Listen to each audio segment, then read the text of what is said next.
ಇವತ್ತು ಕರ್ನಾಟಕ ರಾಜ್ಯ ದಲಿತ ಸಂಘರ್ಷ ಸಮಿತಿ ಡಾಕ್ಟರ್ ಡಿ ಸಾಗರ್ಜಿ ಅವರ ನಾಯಕತ್ವದಲ್ಲಿ ನಡೀತಕ್ಕಂಥ ದಲಿತ ಸಂಘರ್ಷ ಸಮಿತಿಯಿಂದ ರಾಜ್ಯದ ಎಲ್ಲ ಜಿಲ್ಲಾ ಕೇಂದ್ರಗಳಲ್ಲಿ ಮತ್ತು ರಾಜ್ಯದಲ್ಲಿ ಬೆಂಗಳೂರಿನಲ್ಲಿ ಕೂಡ ನಾವು ಕರ್ನಾಟಕ ಘನ ಸರ್ಕಾರಕ್ಕೆ ಅಭಿನಂದನೆ ಸಲ್ಲಿಸ್ತಕ್ಕಂಥ ಕಾರ್ಯಕ್ರಮವನ್ನು ನಾವು ಹಮ್ಮಿಕೊಂಡಿದ್ದೇವೆ. ಯಾಕಂತಂದ್ರೆ ಮೀಸಲಾತಿ ಕೊಡ್ತಕ್ಕಂಥ ವ್ಯವಸ್ಥೆಯಲ್ಲಿ 101 ಜಾತಿಗಳನ್ನ 3 ಗುಂಪುಗಳಾಗಿ ವರ್ಗೀಕರಣ ಮಾಡುವುದರ ಜೊತೆಗೆ ಎಲ್ಲ ಶೋಷಿತ ಸಮುದಾಯಗಳಲ್ಲಿರ್ತಕ್ಕಂಥ ಎಲ್ಲ ಸಮುದಾಯಗಳನ್ನು ಕೂಡ ಪ್ರಾತಿನಿಧ್ಯ ಕೊಡ್ತಕ್ಕಂಥ ಒಂದು ಮೀಸಲಾತಿಯನ್ನ ಘನ ಸರ್ಕಾರ ಮಾನ್ಯ ಸಿದ್ದರಾಮಯ್ಯನವರ ನೇತೃತ್ವದ ಸರ್ಕಾರ ಕೊಟ್ಟಿದ್ದಕ್ಕಾಗಿ ಆ ಕಾರಣಕ್ಕಾಗಿ ನಾವು ಎಲ್ಲ ಸರ್ಕಾರಕ್ಕೆ ಮುಖ್ಯಮಂತ್ರಿಗಳಿಗೆ ಮತ್ತು ಉಪಮುಖ್ಯಮಂತ್ರಿಗಳಿಗೆ ಮತ್ತು ಎಲ್ಲ ಸಚಿವರ ಸಂಪುಟ ದರ್ಜೆ ಎಲ್ಲ ಸಚಿವರಿಗೆ ಮತ್ತು ಕರ್ನಾಟಕ ಸರ್ಕಾರಕ್ಕೆ ಕಾಂಗ್ರೆಸ್ ಪಕ್ಷದ ಈ ಸರ್ಕಾರಕ್ಕೆ ನಾವು ಕರ್ನಾಟಕದ ರಾಜ್ಯ ದಲಿತ ಸಂಘರ್ಷ ಸಮಿತಿಯಿಂದ ತುಂಬು ಹೃದಯದ ಅಭಿನಂದನೆಗಳನ್ನ ಸಲ್ಲಿಸ್ತಾ ಇದ್ದೇವೆ.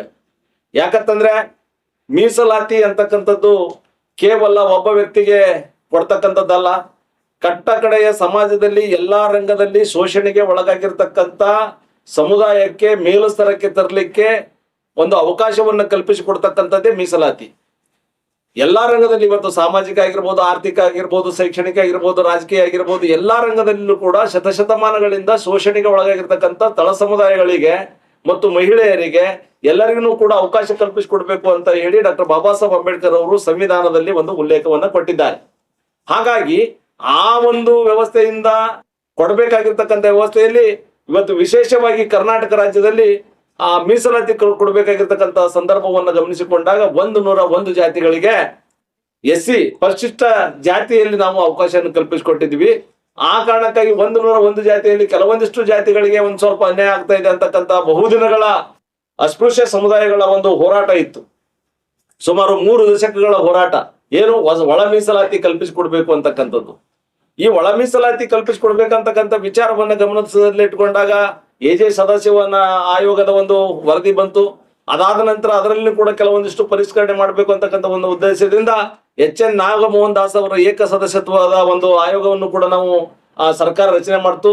ಆ ರಚನೆ ಮಾಡುವುದರ ಮೂಲಕ ಇಲ್ಲಿ 5 ವರ್ಗೀಕರಣ ABCD ಅಂತಕ್ಕಂಥ ಅಂತಕ್ಕಂಥ 5 ವರ್ಗೀಕರಣ ಮಾಡಿ ಆ ಒಂದು HN ನಾಗಮೋಹನ್ ದಾಸ್ ಅವರ ವರದಿ ಕೊಟ್ಟಿತ್ತು.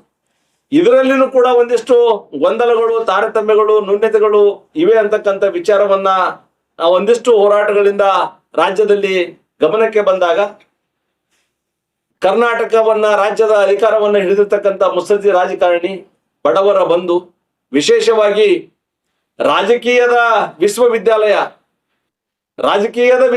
ಅಂತೇಳಿ ನಾವು ಬಣ್ಣಿಸ್ತಾ ಇದ್ದೇವೆ. ಸನ್ಮಾನ್ಯ ಸಿದ್ದರಾಮಯ್ಯ ಸಾಹೇಬರಿಗೆ ಅವರ ಒಂದು ಸಚಿವ ಸಂಪುಟಕ್ಕೆ ವಿಶೇಷವಾಗಿ ಉಪಮುಖ್ಯಮಂತ್ರಿಗಳಾಗಿರ್ತಕ್ಕಂಥ DK ಶಿವಕುಮಾರ್ ಸಾಹೇಬರು, ಅದರೊಟ್ಟಿಗೆ ಬುದ್ಧ ಬಸವ ಅಂಬೇಡ್ಕರ್ ಅವರ ಅನುಯಾಯಿಗಳಾಗಿರ್ತಕ್ಕಂಥ ಡಾಕ್ಟರ್ SC ಮಾದೇವ್ ಸಾಹೇಬರು, ತದನಂತರ ಗೃಹ ಇಲಾಖೆಯ ಸಚಿವರಾಗಿರ್ತಕ್ಕಂಥ G ಪರಮೇಶ್ವರ್ ಸಾಹೇಬರು, ಪ್ರಿಯಾಂಕಾ ಖರ್ಗೆ ಸಾಹೇಬರು, ವಿಶೇಷವಾಗಿ ಹಿರಿಯ ನಾಯಕರಾಗಿರ್ತಕ್ಕಂಥ KH ಮುನಿಯಪ್ಪ ಸಾಹೇಬರು, ತದನಂತರ RB ತಿಮ್ಮಾಪುರ್ ಸಾಹೇಬರು, ಶಿವರಾಜ್ ತಂಗಡಗಿ ಸಾಹೇಬರು, ಇವರೆಲ್ಲರೂ ಒಂದು ಬುದ್ಧ ಒಂದು ಬಸವ ಒಂದು ಅನುಭವ ಮಂಟಪದಲ್ಲಿ ಇರ್ತಕ್ಕಂಥ ಎಲ್ಲ ಶರಣರ ರೀತಿ ಇಲ್ಲಿ ಸಚಿವ ಸಂಪುಟದಲ್ಲಿ ಇರ್ತಕ್ಕಂಥ ಎಲ್ಲ ಸಮಾನ ಮನಸ್ಕರರು ಕೂಡಿ 3 ಪ್ರಕಾರದ ವರ್ಗೀಕರಣ ಮಾಡುವುದರ ಮೂಲಕ ಬಲಗೈ ಸಮುದಾಯಕ್ಕೆ 6, ಎಡಗೈ ಸಮುದಾಯಕ್ಕೆ 6 ಅಂದ್ರೆ ಮಾದಿಗ ಸಮುದಾಯದ 18 ಜಾತಿಗಳ ಕೂಡಿ 6, ಬಲಗೈ ಸಂಬಂಧಿತ 20 ಜಾತಿಗಳ ಕೂಡಿ 6, ಇತರ ಮೈಕ್ರೋ ಕಮ್ಯುನಿಟಿ ಇರ್ತಕ್ಕಂಥ ಇತರ ಸಣ್ಣ ಜಾತಿಗಳು ಕೂಡಿ ಸ್ಪರ್ಶ ಜಾತಿಗಳು ಅಂತೇಳಿ ಕರಿತೀವಿ, ಅವ್ರಿಗೆಲ್ಲರಿಗೂ ಕೂಡಿ 5, ಒಟ್ಟು 17% ಒಂದು ಮೀಸಲಾತಿಯನ್ನ ವರ್ಗೀಕರಣ ಮಾಡಿದ್ದಾರೆ. ಅದನ್ನ ಮೊನ್ನೆ 19ನೇ ತಾರೀಕಿನ ದಿವಸ, ಆಗಸ್ಟ್ 19ನೇ ತಾರೀಕಿನ ದಿವಸ ಆ ಒಂದು ಸಿದ್ದರಾಮಯ್ಯ ಸಾಹೇಬರು ಆ ಒಂದು ವಿಚಾರವನ್ನ ನಾವು ಮಂಡಿಸಿದ್ದಾರೆ. ಆ ಕಾರಣಕ್ಕಾಗಿ ಇದು ಎಲ್ಲ ಸಮಾಜಕ್ಕೂ ಎಲ್ಲ ಒಂದು ಆರ್ಥಿಕ, ಸಾಮಾಜಿಕ, ಶೈಕ್ಷಣಿಕವಾಗಿ ಹಿಂದುಳಿತಕ್ಕಂಥ ಎಲ್ಲ ಜನರಿಗೂ ಕೂಡ ಪ್ರಾತಿನಿಧ್ಯ ಕೊಡ್ತಕ್ಕಂಥ ಒಂದು ವ್ಯವಸ್ಥೆ ಈ ಒಂದು ಮೀಸಲಾತಿಯಲ್ಲಿ ಮಾಡಿದ್ದಾರೆ. ಆ ಕಾರಣಕ್ಕಾಗಿ ಸನ್ಮಾನ್ಯ ಸಿದ್ದರಾಮಯ್ಯ ನೇತೃತ್ವದ ಸರ್ಕಾರಕ್ಕೆ, DK ಶಿವಕುಮಾರ್ ಸಾಹೇಬರ ನೇತೃತ್ವದ ಸರ್ಕಾರಕ್ಕೆ ಮತ್ತು ಎಲ್ಲ ಸಚಿವ ಸಂಪುಟ ದರ್ಜೆ ಎಲ್ಲ ಒಂದು ಸಚಿವ ಸಂಪುಟದ ಎಲ್ಲ ಸದಸ್ಯರಿಗೆ ಮತ್ತು ಎಲ್ಲಾ ಕಾಂಗ್ರೆಸ್ ಪಕ್ಷದ ಕಾರ್ಯಕರ್ತರಿಗೆ ಈ ವೇದಿಕೆ ಮೂಲಕ ನಾನು ಒಳಗೊಂಡು ಅನೇಕ ದಲಿತ ಸಂಘಟನೆಗಳು, ಅದೇ ವಿಶೇಷವಾಗಿ ಡಾಕ್ಟರ್ ಡಿ.ಜಿ. ಸಾಗರ್ಜಿ ಅವರ ನಾಯಕತ್ವದಲ್ಲಿರ್ತಕ್ಕಂಥ ರಾಜ್ಯದ ಎಲ್ಲಾ ಕಡೆನೂ ಕೂಡ ನಾವು ಅಭಿನಂದನೆ ಸಲ್ಲಿಸ್ತಕ್ಕಂತ ಒಂದು ವ್ಯವಸ್ಥೆಯನ್ನು ಮಾಡಿದ್ದೀವಿ. ಆ ಕಾರಣಕ್ಕಾಗಿ ನಾವು ಈ ಪತ್ರಿಕಾಗೋಷ್ಠಿಯನ್ನು ಹಮ್ಮಿಕೊಂಡಿದ್ದೀವಿ ಅಂತಕ್ಕಂಥ ವಿಚಾರವನ್ನ ಹೇಳೋದ್ರ ಜೊತೆಗೆ, ಮುಂದಿನ ದಿನಮಾನಗಳಲ್ಲಿ ಇವತ್ತು ಕ್ಯಾಬಿನೆಟ್ ನಲ್ಲಿ ಮಾನ್ಯ ಮುಖ್ಯಮಂತ್ರಿಗಳು ಹೇಳಿದ್ದಾರೆ, ಇಲ್ಲಿ ಏನಾದರೂ ಇದರಲ್ಲಿ ಇನ್ನೊಂದು ಜನಗಣತಿ ಒಂದು ನಡೆಸ್ತಕ್ಕಂಥ ಸಂದರ್ಭದಲ್ಲಿ ಒಂದೊಂದಿಷ್ಟು ಅರ್ಥಪೂರ್ಣವಾಗಿ ಜನಗಣತಿ ಮಾಡೋದ್ರ ಮೂಲಕ ಯಾರಿಗಾದ್ರೂ ಅನ್ಯಾಯ ಆಗುತ್ತೆ ಆದ್ರೆ ಆ ಒಂದು ಜನಗಣತಿ ಮುಗಿಸ್ಕೊಂಡಾದ ನಂತರ ಇನ್ನೊಂದು ಸಾರಿ ನಾವು ವಿಚಾರನು ಕೂಡ ಮಾಡ್ತೀವಿ ಅಂತಕ್ಕಂಥ ವಿಚಾರದಲ್ಲಿ ಹೇಳಿದ್ದಾರೆ. ಹಾಗಾಗಿ ಇಲ್ಲಿ ಯಾರಿಗೂ ಕೂಡ ನೋವಾಗಿದೆ ಅಂತಕ್ಕಂಥ ವಿಚಾರ ಇಲ್ಲ. ಇಂಥದ್ದೊಂದು ಕ್ಲಿಷ್ಟಕರವಾಗಿರತಕ್ಕಂತ ಮತ್ತು ಜಟಿಲವಾಗಿರತಕ್ಕಂತ ಮತ್ತು 30 ವರ್ಷಗಳಿಂದಲೂ ಕೂಡ ಬಗೆಹರಿಯದೇ ಇರತಕ್ಕಂತ ಒಂದು ಸಮಸ್ಯೆಯನ್ನ ಅತ್ಯಂತ ಪಾರದರ್ಶಕದಿಂದ ಮತ್ತು ಮುತ್ಸದ್ದಿತನದಿಂದ ತಮ್ಮದೇ ಆಗಿರ್ತಕ್ಕಂಥ ಜಾಣ್ಮೆಯಿಂದ ಬದ್ಧತೆಯನ್ನ ಹೊಂದಿರತಕ್ಕಂತ ಸನ್ಮಾನ್ಯ ಸಿದ್ದರಾಮಯ್ಯ ಸಾಹೇಬರು ನಮಗೆ ನ್ಯಾಯವನ್ನ ಕೊಟ್ಟಿದ್ದಾರೆ. ಆ ಕಾರಣಕ್ಕಾಗಿ ಎಲ್ಲರೂ ಕೂಡ ಖುಷಿ ಪಡ್ತಕ್ಕಂತ, ಎಲ್ಲರೂ ಕೂಡ ಒಂದು ಸಂತೋಷದಿಂದ ಜೀವನ ಮಾಡ್ತಕ್ಕಂತ ಮೀಸಲಾತಿ, ಒಳ ಮೀಸಲಾತಿ ಇದಾಗಿದೆ ಅಂತಕ್ಕಂಥ ವಿಚಾರವನ್ನ ಮಾಧ್ಯಮದ ಮೂಲಕ ನಾನು ಹೇಳಲಿಕ್ಕೆ ಬಯಸ್ತಾ ಇದ್ದೀವಿ. ಹಾಗಾಗಿ ಇನ್ನೊಂದು ಸಾರಿ ನನ್ನನ್ನು ಒಳಗೊಂಡು ಎಲ್ಲ ನನ್ನ ದಲಿತ ಸಂಘರ್ಷ ಸಮಿತಿಯ ಬಂಧುಗಳು ಕೂಡಿ ಕರ್ನಾಟಕ ರಾಜ್ಯ ಸರ್ಕಾರದ ಎಲ್ಲ ಮಂತ್ರಿ ಮತ್ತು ಮುಖ್ಯಮಂತ್ರಿಗಳಿಗೆ, ಉಪಮಂತ್ರಿಗಳಿಗೆ ಈ ವೇದಿಕೆ ಮೂಲಕ ಧನ್ಯವಾದಗಳನ್ನ, ಅಭಿನಂದನೆಗಳನ್ನ ಸಲ್ಲಿಸಲಿಕ್ಕೆ ಬಯಸ್ತಾ ಇದ್ದೇವೆ. ತಮಗೆ ಬಹಳ ಅನ್ಯಾಯ ಆಗಿದೆ ಅಂತ ಧ್ವನಿ ಎತ್ತಿದ್ದಾರೆ. ಅವ್ರು ಆಕ್ಚುಲಿ ಅದು ಅನ್ಯಾಯನೇ. 1% ಮೊದಲು ಕೊಡ್ತಿದ್ರು, ಈಗ 6% ಜೊತೆಗೆ ಸೇರ್ತಿಟ್ಟು ಅವ್ರಿಗೆ ಅನ್ಯಾಯ ಆಗಿದೆ. ಮತ್ತೆ ನೀವು ಎಲ್ಲರಿಗೂ ನ್ಯಾಯ ಸಿಕ್ಕಿದೆ ಅಂತ ನೀವ್ ಹೇಳೋದು. ಈಗ ದಲಿತ ಸಂಘರ್ಷ ಸಮಿತಿ ಅಂತಕ್ಕಂಥದ್ದು ಯಾವುದೇ ಜಾತಿಗೆ ಸೀಮಿತವಾಗಿಲ್ಲ ಮತ್ತು ಯಾವುದೇ ಧರ್ಮಕ್ಕೆ ಸೀಮಿತವಾಗಿಲ್ಲ, ಯಾವುದೇ ಭಾಷೆಗೆ ಸೀಮಿತವಾಗಿಲ್ಲ, ಯಾವುದೇ ಪ್ರಾಂತ್ಯಕ್ಕೆ ಸೀಮಿತವಾಗಿಲ್ಲ. ಎಲ್ಲ ಅಲೆಮಾರಿ ಸಮುದಾಯಗಳ ಒಂದು ಅಸ್ತಿತ್ವವನ್ನ ನಮ್ಮಲ್ಲಿ ಹೃದಯದಲ್ಲಿ ಇಟ್ಕೊಂಡು ಅವರಿಗೂ ಕೂಡ ನ್ಯಾಯ ಸಿಗಬೇಕು ಅಂತಕ್ಕಂಥ ವಿಚಾರದಲ್ಲಿ ಹೋಗ್ತಕ್ಕಂಥವ್ರು ನಾವುಗಳಿದ್ದೀವಿ ದಲಿತ ಸಂಘರ್ಷ ಸಮಿತಿಯವರು. ಹಾಗಾಗಿ ಅವರಿಗೆ ಅನ್ಯಾಯ ಆಗಿದೆ ಅಂತಂದ್ರೂ ಕೂಡ ಮುಂದಿನ ದಿನಮಾನಗಳಲ್ಲಿ ಸನ್ಮಾನ್ಯ ಸಿದ್ದರಾಮಯ್ಯ ಸಾಹೇಬರು ಅತ್ಯಂತ ಸಾಮಾಜಿಕ ಬದ್ಧತೆಯನ್ನು ಹೊಂದಿರತಕ್ಕಂಥ ವ್ಯಕ್ತಿಗಳಾಗಿದ್ದ ಕಾರಣಕ್ಕಾಗಿ ಅವರು ಮುಂದಿನ ದಿನಮಾನಗಳಲ್ಲಿ ಏನಾದ್ರೂ ಆಗಿದ್ದೇ ಆದ್ರೆ ಅದನ್ನ ಸರಿಪಡಿಸ್ತಕ್ಕಂಥ ಕೆಲಸ ಸಿದ್ದರಾಮಯ್ಯ ಸಾಹೇಬರು ಮಾಡೇ ಮಾಡ್ತಾರೆ ಅಂತಕ್ಕಂಥ ವಿಚಾರ ವಿಶೇಷವಾಗಿ ನಾನು ಈ ವೇದಿಕೆ ಮೂಲಕ ಹೇಳಲಿಕ್ಕೆ ಬಯಸ್ತಾ ಇದ್ದೀನಿ. ತಾವೆಲ್ಲ ಅಂಕಿಅಂಶಗಳನ್ನ ಗಮನಿಸಿಕೊಂಡಾಗ ಅಂಕಿಅಂಶಗಳ ಪ್ರಕಾರ ಜನಸಂಖ್ಯೆಗೆ ಅನುಗುಣವಾಗಿ ಇಲ್ಲಿ ಮೀಸಲಾತಿ ಕಲ್ಪಿಸಿ ಕೊಟ್ಟಿದ್ದಾರೆ ಅಂತಕ್ಕಂಥ ವಿಚಾರ ಹೇಳಲಿಕ್ಕೆ ಬಯಸ್ತಾ ಇದ್ದೀವಿ. ತದನಂತರದಲ್ಲಿ ಅವರಿಗೆ ಅನ್ಯಾಯ ಆಗಿದೆ, ಆಗಿಲ್ಲ ಅಂತಕ್ಕಂಥದ್ದು ಈ ಸದ್ಯಕ್ಕೆ ನಾವು ಹೇಳ್ತಕ್ಕಂಥ ವಿಚಾರ ಮಾಡೋದು ಬೇಡ. ಇನ್ನೊಂದು ಸಾರಿ ಜನಗಣತಿ ನಡೀತದ, ಅದರಲ್ಲಿ ಕ್ಯಾಬಿನೆಟ್ ಅಲ್ಲಿ ಮುಖ್ಯಮಂತ್ರಿಗಳು ಹೇಳುದಾಗ್ಯದ. ಅಕಸ್ಮಾತ್ ಯಾವುದೇ ಸಮುದಾಯಕ್ಕೆ ಅನ್ಯಾಯ ಆಗಿದ್ದೇ ಆದ್ರೆ ಅದನ್ನು ಸರಿಪಡಿಸ್ತಕ್ಕಂಥ ಕೆಲಸ ಅವರೇ ಮಾಡ್ತೀವಿ ಅಂತ ಹೇಳಿ ಅವತ್ತು ಮಂಡನೆ ದಿನಮಾನದ ಸಂದರ್ಭದಲ್ಲಿ ಹೇಳುತ್ತದ. ಹಾಗಾಗಿ ನಾವುಗಳು ಕೂಡ ಮುಖ್ಯಮಂತ್ರಿಗಳ ಮಾತಿಗೆ ನಾವು ಒಲವನ್ನು ಕೊಡ್ತಾ ಇದೀವಿ, ಅದನ್ನು ಗೌರವಿಸ್ಕೊತಾ ಇದೀವಿ. ಸಂಘಟನೆ ನಿಮ್ದು ಅದಕ್ಕೆ ಧ್ವನಿಗೂಡಿಸುತ್ತಾ ಅನ್ಯಾಯ ಸರಿಪಡಿಸ್ಲಿಕ್ಕೆ? ಸರ್, ಅನ್ಯಾಯ ಆಗಿದೆ ಅಂತಂದ್ರೆ, ಅನ್ಯಾಯ ಆಗಿತ್ತು ಅಂತಂದ್ರೆ ನಿಜವಾಗ್ಲೂ ನಾವು ಧ್ವನಿಗೂಡಿಸಿ ಅವ್ರಿಗೆ ಮಾಡ್ಲಿಕ್ಕೆ ನಾವು ಧ್ವನಿಗೂಡಿಸ್ತೀವಿ ಸರ್. ಆದ್ರೆ ಜನಸಂಖ್ಯೆಗೆ ಅನುಗುಣವಾಗಿ ಮೀಸಲಾತಿಗೆ ಹಂಚಿಕೆ ಆಗಿದೆ. ಈ ಸದ್ಯಕ್ಕೆ ಅತ್ಯಂತ ಮಹತ್ವದವಾಗಿರ್ತಕ್ಕಂಥ ಇಲ್ಲಿ ತನ 101 ಜಾತಿಗಳ ಒಳಗ ನಾವು ಯಾರಿಗೆ ಎಷ್ಟೆಷ್ಟು ಪಾಲು ಹೋಗ್ಯದ ಅನ್ನೋದು ನಮ್ಗೆ ಅರ್ಥ ಆಗ್ತಿದಿಲ್ಲ. ಆದ್ರೆ ಈ ಸದ್ಯಕ್ಕೆ ಸಿಗ್ತದ. ಬಟ್ ಅವರಿಗೆ ಏನಾದ್ರೂ ಸ್ವಲ್ಪ ಅನ್ಯಾಯ ಆಗದ್ದು ಕಂಡು ಬಂದಿದ್ದೆ ಆದ್ರೆ ಸಿಎಂ ಸಾಹೇಬ್ರೆ ಹೇಳಿದ್ದಾರೆ ಸರಿಪಡಿಸ್ತೀವಿ ಅಂತ ಹೇಳಿ, ಅದರೊಟ್ಟಿಗೆ ನಾವು ಧ್ವನಿಗೂಡಿಸ್ತೀವಿ. ಎಷ್ಟು ಇನ್ನು ಕೆಲವು ಸಂಘಟನೆಗಳು ಹೋರಾಟ ಮುಂದುವರಿಸಿವೆ ಅಲೆಮಾರಿ ಸಮುದಾಯಕ್ಕೆ. ಈಗ ನೀವು ಸ್ವಾಗತ ಕೋರ್ತೀರಿ. ಇಬ್ರು 2 ಸಂಘಟನೆಗಳಲ್ಲಿ ದ್ವಂದ್ವ ಅಥವಾ ಆ ರೀತಿಯನ್ನು ಹೊರಡ್ತಿದ್ರು. ಈಗ ಹೋರಾಟಗಳು ನಿತ್ಯ ಮತ್ತು ನಿರಂತರ ಸರ್, ನಿತ್ಯ ಮತ್ತು ನಿರಂತರ. ಯಾವ್ರಿಗೆ ಏನೇ ರೀತಿಯಾಗಿ ಕೊಟ್ಟದ್ರು ಕೂಡ ಅದು ಸಮಾಧಾನ, ಒಬ್ಬರಿಗೆ ಸಮಾಧಾನ ಅಥವಾ ಒಬ್ಬರಿಗೆ ಸಮಾಧಾನ ಆಗಲ್ಲ. ಆದ್ರ ಒಂದ್ ಕಡೆ ಇನ್ನೊಂದು ಹೋರಾಟ ಅದ. ನಿಮ್ಗೆ ಅರ್ಥ ತಿಳ್ಕೊರಿ. ಈ ಶೆಡ್ಯೂಲ್ ಕಾಸ್ಟ್ ಅನ್ನೋರಿಗೆ ಬಿಟ್ಟು ಉಳ್ದನವ್ರಿಗೆ ಎಲ್ಲರಿಗೂ ಹೊರಗೆ ಹಾಕ್ರಿ ಅಂತ ಒಂದು ಹೋರಾಟ ಅದ. ಶೆಡ್ಯೂಲ್ ಕಾಸ್ಟ್ ಮೂಲತಃ ಹರಿಜ, ಹೊಲೆಯ, ಮಾದಿಗ, ಸಮಗಾರ, ಮಚ್ಚಗಾರ, ಡೋರ, ಇವು 5 ಮಾತ್ರ ಮೂಲ ಅಸ್ಪೃಶ್ಯ ಸಮುದಾಯಗಳು. ಈ ಅಸ್ಪೃಶ್ಯ ಸಮುದಾಯಗಳನ್ನು ಬಿಟ್ಟು ಉಳ್ದನವ್ರು ಎಲ್ಲರಿಗೂ ಹೊರಗೆ ಹಾಕಂತ ಹೇಳಿ ಒಂದು ಹೋರಾಟ ಅದ. ಅವ್ರ ಬಗ್ಗೆ ನಾವ್ ಯಾರು ಗಮನ ಕೊಟ್ಟಿಲ್ಲ. ನಾವು ಅದನ್ನ ನೀವು ಅನ್ನೋದು ತಪ್ಪಾಗ್ತದ. ಸಮಾಜದೊಳಗೆ ಎಲ್ಲಾ ರೀತಿ ದಲಿತ ಸಂಘರ್ಷ ಸಮಿತಿ ಒಳಗೆ ಜಾತಿ ಇಲ್ಲ ಇದೆ. ನಾನು ಕೇವಲ ಹರಿಜನ ಗಿರಿಜನರಿಗೆ ಮಾತ್ರ ಸೀಮಿತ ಅಲ್ಲ, ಬಡ ಬ್ರಾಹ್ಮಣಿಗೆ ಅನ್ಯಾಯ ಆದ್ರೂ ಕೂಡ ಹೋಗಿ ನಿಂತಕ್ಕಂಥದ್ದು ದಲಿತ ಸಂಘರ್ಷ ಸಮಿತಿ. ದಲಿತ ಅಂತಕ್ಕಂಥದಕ್ಕೆ ಜಾತಿ ಇಲ್ಲ. ಆ ಕಾರಣಕ್ಕಾಗಿ ನಾವೆಲ್ಲರಿಗೂ ಕೂಡ ಸಮಾನವಾಗಿ ಕಾಣ್ತಕ್ಕಂಥ ವ್ಯವಸ್ಥೆಯಲ್ಲಿ ಇರಬೇಕು ಅಂತಕ್ಕಂಥ ವಿಚಾರ. ಅಕಸ್ಮಾತ್ ಮೈಕ್ರೋ ಮೈನಾರಿಟಿ ಅಂದ್ರೆ ಅಲೆಮಾರಿ ಮತ್ತು ಅರೆಮಾರಿಗಳಿಗೂ ಕೂಡ ಇಲ್ಲಿ ಒಂದ್ ಸ್ವಲ್ಪ ಸಮಸ್ಯೆ ಅನಿಸ್ತಾ ಇದೆ ಅಂತಂದಾಗ ಅದ್ರ ಬಗ್ಗೆನೂ ಕೂಡ ಗಂಭೀರವಾಗಿ ಚರ್ಚೆ ಮಾಡ್ತೀವಿ ಅಂತ ಸಿದ್ದರಾಮಯ್ಯ ಸಾಹೇಬ್ರು ಅಸೆಂಬ್ಲಿ ಒಳಗೆ ಹೇಳ್ಯಾರ. ಯಾವ ಹೋರಾಟದಿಂದನೇ ಹೇಳ್ಯಾರ, ಅದು ದೊಡ್ಡದು. ಹೋರಾಟ ಇಲ್ಲದೆ ಅಲ್ಲ, ಹೋರಾಟ ಮುಂದುವರಿಸ್ತೀವಿ ಅಂತಾಗಿ ಇರ್ಲಿಲ್ಲ, ಅಲೆಮಾರಿಗಳು ಹೋರಾಟ ಇರ್ಲಿಲ್ಲ ಅಲ್ಲಿ. ಇರ್ಲಾರ್ದಿದ್ರು ಕೂಡ ಇದು ಮಂಡಿಸ್ತಾ ಇದ್ದೀನಿ. ಮಂಡಿಸ್ತಕ್ಕಂಥ ಸಂದರ್ಭದಲ್ಲಿ ಏನಾದ್ರೂ ಅನ್ಯಾಯ ಆಗಿತ್ತಂದ್ರೆ ನಾಳಿನ ಜನಗಣತಿ ಬರ್ತದೆ ಮಾತ್ರ. ಆ ಸಂದರ್ಭದೊಳಗೆ ಯಾರಿಗಾದ್ರೂ ಏನ್ ಸಮಸ್ಯೆ ಅಂದ್ರೆ ನಾವು ಅದನ್ನ ಸರಿಪಡಿಸ್ತೀವಿ ಅಂತಕ್ಕಂಥದ್ದು ಮಾತು ಅವ್ರು ಹೇಳ್ಯಾರ. ಅದನ್ನ ನಾವು ಸ್ವಾಗತ ಮಾಡ್ಕೊತಾ ಇದೀವಿ. ಬಟ್ ಈ ಮೀಸಲಾತಿ ಮಾತ್ರ ಅತ್ಯಂತ ಅರ್ಥಪೂರ್ಣವಾಗಿದೆ ಅಂತ ಹೇಳಿ ನಾವು ಭಾವಿಸಿಕೊಂಡು ನಾವು ಅವ್ರಿಗೆ ಕರ್ನಾಟಕ ಸರ್ಕಾರಕ್ಕೆ ಅಭಿನಂದನೆ ಸಲ್ಲಿಸ್ತಾ ಇದ್ದೀವಿ. ದಲಿತ ಸಂಘ ಸಮಿತಿ ಕಾರ್ಯಕ್ರಮ ಹಮ್ಮಿಕೊಳ್ತೀರಿ ಸರ್? ಸರ್, ನಾವು ಮುಂದಿನ ನಿರ್ಮಾಣದಲ್ಲಿ ಜಿಲ್ಲಾ ಮಟ್ಟದಲ್ಲಿ, ರಾಜ್ಯ ಮಟ್ಟದಲ್ಲಿ ನಾವು ಅಭಿನಂದನಾ ಕಾರ್ಯಕ್ರಮಗಳು ಹಾಕೋಬೇಕು ಅಂತೇಳಿ ನಾವು ಚಿಂತನೆ ಒಳಗಿದ್ದೀವಿ. ನಮ್ಮ ರಾಜ್ಯದ ವರಿಷ್ಠರೊಂದಿಗೆ ನಾವು ಚರ್ಚೆ ಮಾಡ್ಕೊಂಡು ಇದ್ರ ಬಗ್ಗೆ ನಾವು ನಿರ್ಧಾರ ತೋರಿದ್ವಿ. ಬಟ್ ಮಾಡ್ಬೇಕನ್ನೋದೊಂದು ವಿಚಾರ ಇದೆ. ಸಮಸ್ಯೆಗಳಿಗೆ ಸ್ಪಂದಿಸ್ತಾನೆ ಇಲ್ಲ. ಬರೀ ಮೀಸಲಾತಿ ಒಂದು ಧ್ವನಿ ಬಿಟ್ರೆ ಇತ್ತೀಚೆಗೆ ಯಾವ ಜನಪರ ಚಟುವಟಿಕೆ, ಕಾರ್ಯಕ್ರಮಗಳು, ಪ್ರತಿಭಟನೆಗಳು, ವಿರೋಧಗಳು ಏನೂ ಇಲ್ಲ. ಸೈಲೆಂಟ್ ಆಗಿದೆ ಇಲ್ಲ. ಈಗ ಇದೊಂದು ನಮ್ಗೆ ದೊಡ್ಡ ಸಮಸ್ಯೆ ಆಗಿತ್ತು. ಆ ಸಮಸ್ಯೆಗೆ ಪರಿಹಾರ ಸಿಕ್ಕಿದೆ.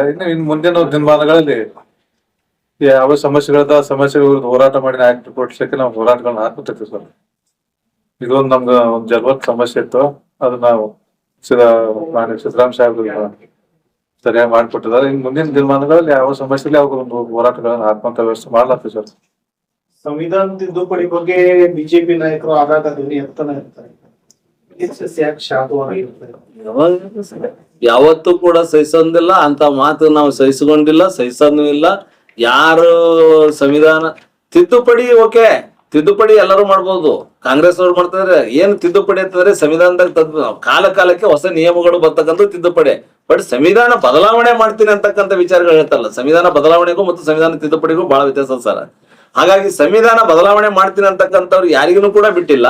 ಅವ್ರ ವಿರುದ್ಧ ಹೋರಾಟ ಮಾಡಿವಿ, ಮನವಿ ಕೊಟ್ಟಿವಿ, ಅವ್ರಿಗೆ ಧಿಕ್ಕಾರ ಹಾಕಿವಿ, ಅವ್ರಿಗೆ ಚೀಮಾರಿ ಹಾಕ್ತಿವಿ, ಇನ್ನ ಮುಂದೂ ಹಾಕ್ತಿವಿ, ನಾವು ಮುಸುರ ತರನು ಹಾಕ್ತಿವಿ.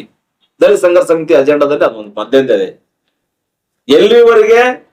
ಎಲ್ಲಿವರೆಗೆ ಈ ದೇಶ ಅಖಂಡವಾಗಿರ್ಬೇಕು, ಒಂದು ಬಲಿಷ್ಠವಾಗಿರ್ಬೇಕು, ಈ ದೇಶ ಪ್ರಬುದ್ಧತೆ ಅಂತ ಬರ್ಬೇಕು, ಅಲ್ಲಿವರೆಗೂ ಕೂಡ ಈ ದೇಶಕ್ಕೆ ಸಂವಿಧಾನ ಇದ್ದಾಗ ಮಾತ್ರ ಸಾಧ್ಯ. ಉಳ್ದಂಗೆ ಯಾವುದೇ ಒಂದು ಧರ್ಮ ಗ್ರಂಥದಿಂದ ಸಾಧ್ಯ ಇಲ್ಲ. ಅದು ಸಂವಿಧಾನದಿಂದ ಮಾತ್ರ ಸಾಧ್ಯ.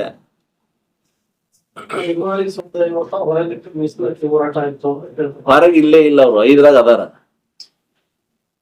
ಹೊರಗೆ ಇಲ್ಲೇ ಇಲ್ಲ. ನಾವು ಸಮಾಜಕ್ಕೆ ಒಂದಿಟ್ಟು ಸರಿಯಾಗಿ ಬುದ್ಧಿ ಒಂದಿಟ್ಟು ವಿಚಾರಗಳನ್ನ ತಿಳಿಸಿ ಹೇಳಮ್ಮ. 5ರೊಳಗ ಅದಾರ. 5ರೊಳಗಿನ ಜನಸಂಖ್ಯೆ ಎಷ್ಟದ ನೀವು ಸ್ಟಡಿ ಮಾಡ್ರಿ. ಸದ್ಯ 5ರೊಳಗೆ ಇದ್ರಾಗ ಏನಿಲ್ಲ, ಒಟ್ಟು 1,05,00,000 ಜನ ಅದ. 1,05,00,000 ಮಾದಿಗ ಸಮುದಾಯದ 18 ಜಾತಿಗಳು ಒಗ್ಗೂಡಿ 36 ಲಕ್ಷ ಚಿಲ್ಲರೆ ಅದ. ವಲಯ ಸಂಬಂಧಿತ ಜಾತಿಗಳದು ಇವ್ರದು ಎಲ್ಲಾ ಒಗ್ಗೂಡಿ 20 ಜಾತಿಗಳು ಒಗ್ಗೂಡಿ 36 ಅವ್ರದು, ಇವ್ರದ್ದು 24, ಇವ್ರದ್ದು 26, ಇವ್ರದು ಅಂದ್ರೆ ಎಡಿ ಮತ್ತು ಎಕೆ ಮತ್ತು ಎ, ಆದಿ ಕರ್ನಾಟಕ, ಆದಿ ದ್ರಾವಿಡ, ಆದಿ ಆಂಧ್ರ, ಇವರೆಲ್ಲ ಸೇರಿಸಿ ಅದು 36 ಲಕ್ಷ ಚಿಲ್ಲರೆ ಅದ. ಉಳಿದದ್ದು ಎಲ್ಲಾ ಜಾತಿಗಳು ಸಣ್ಣ ಸಣ್ಣ ಮೈಕ್ರೋ ಮೈನಾರಿಟಿ ಕೂಡ್ಕೊಂಡು ಅವ್ರದೊಂದು 30 ತನ ಅದ. 3 ಲಕ್ಷ ಕಡಿಮೆನೇ ಅದ. ಅವ್ರಿಗೆ 5% ಅದ. ಆದ್ರ ಅಲ್ಲಿ ಏನಾಗಿದೆ ಅಂತಂದ್ರೆ ಒಂದಿಷ್ಟು ಪ್ರಬಲರದಾರ. ಆ ಪ್ರಬಲರೀಗ ಅವ್ರಿಗೆ ಹೋಗ್ತದ, ನಮ್ಗೇನು ಸಿಗಲ್ಲ ಅನ್ನೋದು ಒಂದ್ ಸ್ವಲ್ಪ ಕಾಣ್ತಾ ಇದೆ. ಅದನ್ನ ಇನ್ನೊಂದಿಷ್ಟು ಮುತ್ಸದ್ದಿದಾರ ಅಂತ ಹೇಳ್ತಾ ಇದ್ದೀನಿ. ಒಂದು ಸಾಮಾಜಿಕ ಬದ್ಧತೆ ಹೊಂದಿರತಕ್ಕಂಥ ರಾಜಕಾರಣಿ ನಮ್ಮ ರಾಜ್ಯಕ್ಕೆ CM ಅವರು ಅದಾರ ಅಂತ ಹೇಳ್ತಾ ಇದ್ದೀನಿ, ಸಿದ್ದರಾಮಯ್ಯ ಅವರು ಅಂತ ಹೇಳ್ತೀನಿ. ಮುಂದಿನ ದಿನಮಾನಗಳಲ್ಲಿ ಅಲ್ಲಿ ಆಗಿರ್ತಕ್ಕಂಥದ್ದು ಕಂಡು ಬಂದದ್ದೇ ಆದ್ರೆ ಅದನ್ನ ಸರಿಪಡಿಸ್ಲಕ್ಕ ಅವರೇ ಕ್ಯಾಬಿನೆಟ್ ಹೇಳಿದಾಗ ನಾವು ಮಾಡ್ರಿ ಅಂತ ಹೇಳೋದಾಗ ಅವ್ರ ಜೊತೆ ನಾವು ಜೊತೆ ಗೂಡಿಸ್ತೀವಿ ಅಂತ ಹೇಳ್ತೀವಿ. ಈಗ ಒಳ ಮೀಸಲಾತಿ ಕೊಟ್ಟಾರಲ್ಲ, ಶಿಕ್ಷಣ, ಉದ್ಯೋಗ, ಇದು ನೇಮಕಾತಿಯಲ್ಲಿ ಓಕೆ. ಶೈಕ್ಷಣಿಕ, ಔದ್ಯೋಗಿಕ, ಆರ್ಥಿಕ, ರಾಜಕೀಯವಾಗಿ ಮುಂದಿನ ನಿರ್ಮಾಣದಲ್ಲಿ ರಾಜಕೀಯವಾಗಿ ಬರ್ಬೇಕು ಅಂತ ಆಸೆ ಅದ ಸರ್. ಅಲ್ಲೂ ಬೇಡವಾ? ಬೇಕು ಸರ್. ಮುಂದಿನ ಹೋರಾಟ ಅದೇ ಸರ್. ನಮಗ್ ಒಂದ್ ಚೂರು ಸಿಕ್ಕರು ಸಾಕು ಸರ್. ಮುಂದೆ ಬಹಳ ಸರ್ ಅಂತವ್ ಒಂದ್ ಸ್ಟೆಪ್ ವಿನ್ ಮಾಡಿದೀವ್ರಿ, ನೆಕ್ಸ್ಟ್ ಸ್ಟೆಪ್ ಅದೇ ಬಹಳ ಸರ್. ಒಳ ಮೀಸಲಾತಿ ಹೆಸರಿನಲ್ಲಿ ತಳ ಸಮುದಾಯಗಳನ್ನು ಒಡೆಯುವ ಪ್ರಯತ್ನ ಇದೆ ಅನ್ನುವಂತ ಗಂಭೀರ ಆರೋಪಗಳಿದ್ದಾವೆ. ಇವತ್ತು ಮೀಸಲಾತಿ ಸಿಕ್ಕಿರುವುದು ಬಗ್ಗೆ ಸಂತೋಷ ವ್ಯಕ್ತಪಡಿಸ್ತಾ ಇದ್ದೀವಿ. ಒಂದು ಕಡೆ ಮಾದಿಗ ಮತ್ತು ಇದು SC/ST ಅನ್ನುವಂತ ವಿಭಜನೆ SC/ST ಸರ್ ಎಡಗೈ ಬಲಗೈ ಐತಿ ಅದೀಗ ಅಂದೇ ಬಿಡ್ರಿ. ಯಾಕಂದ್ರ ಅದು ಜಗಜ್ಜಾಹಿರ್ ನಾವು ಬರ್ಕೊಂಡ್ ಬಿಡ್ಲಾಗತ್ತೀವಿ ರೋಡ್ ಮೇಲೆ ಇದ್ರ ಮೇಲೆ ಬರ್ದು ಬಿಟ್ಟಿವಿ ಈಗ ಬನ್ನಿಗಳ ಮೇಲೆ ಏನ್ರಿ. ಹಂಗಾಗಿ ವಿಭಜನೆ ಏನಲ್ಲ, ಇದು ಶೈಕ್ಷಣಿಕವಾಗಿ, ಆರ್ಥಿಕವಾಗಿ, ಸಾಮಾಜಿಕವಾಗಿ ನಾವು ಮೇಲೆ ಬರ್ಲಿಕ್ಕೆ ನಮಗೆ ಒಂದು ಸಂವಿಧಾನಬದ್ಧ ಹಕ್ಕು ನಮ್ಗೆ ಸಿಗಲಾಕತ್ತದ. ಯಾಕಂದ್ರೆ ಜನಸಂಖ್ಯೆ ಜಾಸ್ತಿ ಆಗಿತ್ತು. ಇದು ಒಂದಿಷ್ಟು ತೊಂದರೆ ಆಗ್ತಿತ್ತು. ಇದು ಬಂದದ್ದು ಒಳ್ಳೇದ. ಕೆಲವು ಸರ್ಕಾರಗಳು ಅಸ್ತಿತ್ವಕ್ಕೆ ಬಂದಾಗ ಬಂಡಾಯ ಶ್ರಮ ಆಗ್ತದೆ, ಹೋರಾಟಗಳು ಧ್ವನಿ ತಗ್ಗುತ್ತದೆ. ಇನ್ನು ಕೆಲವು ಸರ್ಕಾರಗಳು ಇದ್ದಾಗ ಮಾತ್ರ ಮುಖಂಡರು ಎದ್ದು ಕೂಡ್ತಾರೆ ಅನ್ನುವಂತ ಆರೋಪ ಇದೆ. ಬಹಳ ಸತ್ಯ ಸರ್. ನಿಮ್ ಥ್ಯಾಂಕ್ಸ್ ಹೇಳ್ತೀನಿ, ನಿಮ್ಗೆ ಧನ್ಯವಾದ ಹೇಳ್ತೀನಿ. ಒಳ್ಳೆ ಪ್ರಶ್ನೆ ಕೇಳಿದ್ರಿ ನೀವು. ಚಳುವಳಿಗಳು ಯಾರ ಮನೆಯ ಗುಲಾಮನೂ ಅಲ್ಲ. ಇದು ಭಾರತ ದೇಶಕ್ಕೆ ಸ್ವಾತಂತ್ರ್ಯ ತಂದು ಕೊಟ್ಟದ್ದು ಚಳುವಳಿ. ಅದು ಯಾವ ಚಳುವಳಿ ಅಂತ ಹೇಳ್ಬೇಕಾಗಿಲ್ಲ, ಒಟ್ಟು ಚಳುವಳಿ. ಆ ಚಳುವಳಿ ಬಗ್ಗೆ ನಮ್ಗೆ ಗೌರವ ಇರ್ಬೇಕು. ಎಲ್ಲರೂ ಭಾರತೀಯರಾದ ನಮ್ಗೆ ಗೌರವ ಇರ್ಬೇಕು. ಆದ್ರೆ ಇಲ್ಲಿ ಒಂದ್ ಏನಾಗ್ತಾ ಇದೆ ಅಂತಂದ್ರೆ, ಕೆಲವೊಂದು ಪಕ್ಷಗಳು ಅಧಿಕಾರಕ್ಕೆ ಬಂದಾಗ ಹೋರಾಟಗಳು ಪ್ರಾರಂಭ ಆಗ್ತಾವ, ಕೆಲವೊಂದು ಪಕ್ಷಗಳು ಅಧಿಕಾರಕ್ಕೆ ಬಂದಾಗ ಹೋರಾಟಗಳು ನಿಲ್ಲಿಸ್ತಾವ ಅಥವಾ ಸೈಲೆಂಟ್ ಆಗ್ತಾರ, ಗುಪ್ತಾಗಿರ್ತಾರ ಅಂತಕ್ಕಂಥ ವಿಚಾರ. ಈ ಉದಾಹರಣೆ ಹೇಳ್ತಾ ಇದ್ದೀನಿ. ಸನ್ಮಾನ್ಯ ಸಿದ್ದರಾಮಯ್ಯನವರ ನೇತೃತ್ವದ ಸರ್ಕಾರ ಕರ್ನಾಟಕದಲ್ಲಿ ಅಧಿಕಾರಕ್ಕೆ ಬಂದಾಗಿನಿಂದ ನಾವು ಸಿದ್ದರಾಮಯ್ಯರ ವಿರುದ್ಧ ನಾವು ಯಾಕೆ ಮಾತಾಡಬೇಕು ಅಂತಕ್ಕಂಥ ಪ್ರಶ್ನೆ ನಮ್ಮ ಜೊತೆ ಬರ್ತದೆ.